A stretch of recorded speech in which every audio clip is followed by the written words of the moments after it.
Okay, so Priam just said to Achilles in lines 295 to 305, put yourself in my situation. Think of your own father if he knew you were dead. And that's where I am with Hector. I'm old and I don't have the hope of ever seeing Hector again. At least your father is old, but he could see you someday when you get back from Troy.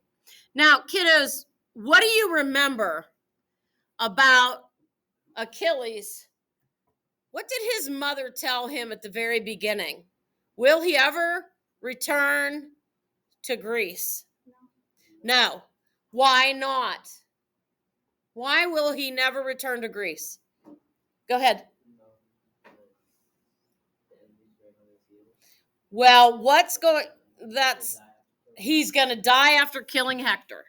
So Achilles knows, and that's going to help you with one of your questions. Okay?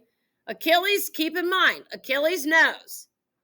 And he said earlier, I know I'm never going to see Greece again. So he knows he's never going to see his father again. Okay?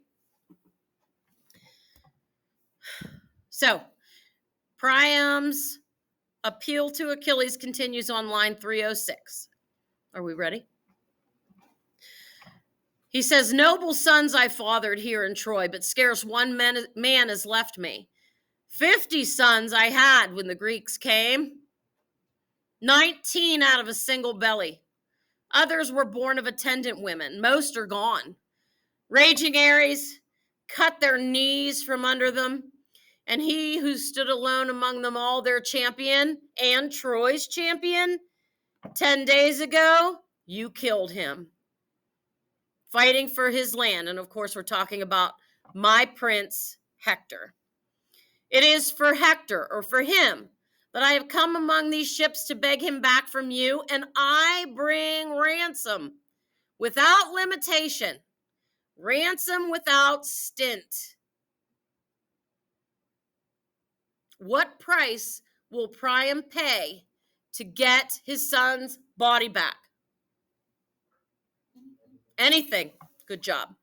Achilles, please be reverent or respectful toward the great gods and take pity on me. Remember your own father.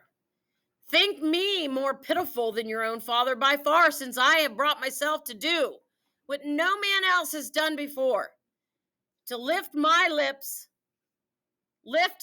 lips the hand of one who killed my son. Now in Achilles, the evocation or the bringing up, the mention of his father stirred new longing and an ache of grief. Because remember, Achilles knows, will he ever see his own father again? No. Achilles lifted Priam's hand and gently put him by, or set his hand aside. Then both were overborne as they remembered.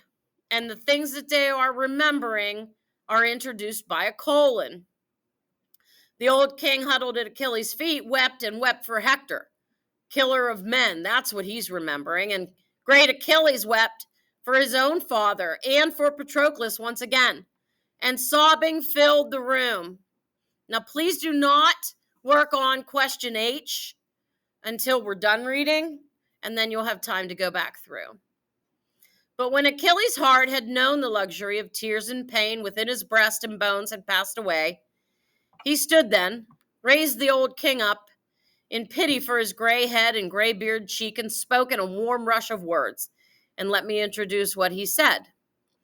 Ah, sad and old, trouble and pain you have borne, Priam, and you still bear a plenty. Only a great will could have brought you here among the Achaean or the Greek ships, and here alone before the eyes of one who stripped your sons, your many sons, in battle. Iron must be the heart within you. Come then and sit down. We'll probe our wounds no more, but let them rest, though grief lies heavy on us. Tears heal nothing, drying so stiff and cold. This is the way the gods ordain the destiny of men, to bear such burdens in our lives while they, the gods, feel no afflictions. And that's where you'll pause and do question I. So if you're rereading this, you would pause, work on your question, and go back. But we're not going to work on that now. At the door of Zeus are those two urns of good and evil gifts that he may choose for us, and one for whom the lightning's joyous king dips in both urns will have by turns, bad luck and good. But one human to whom Zeus sends all evil, that man goes contemptible or miserable by the will of Zeus. Ravenous hunger drives that man over the wondrous earth, unresting, without honor from gods or men. Mixed fortune came to my father Peleus. Shining gifts at the gods' hands he had from birth, happiness or felicity, wealth overflowing, rule of the Myrmidons, a bride immortal at his mortal side. Remember, Achilles' mother, Peleus' bride, was a goddess, so she was a bride immortal.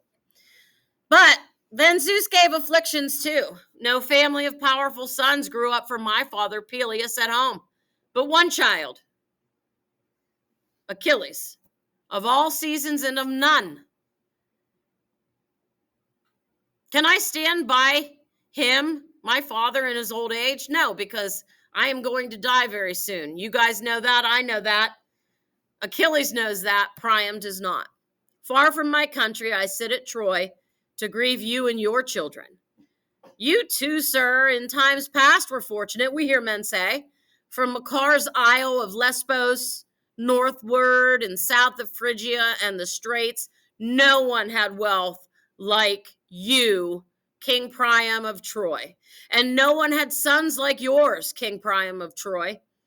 Then gods out of the sky sent you this bitterness, this 10 years of siege, this Trojan war, the battles and the losses. Endure it.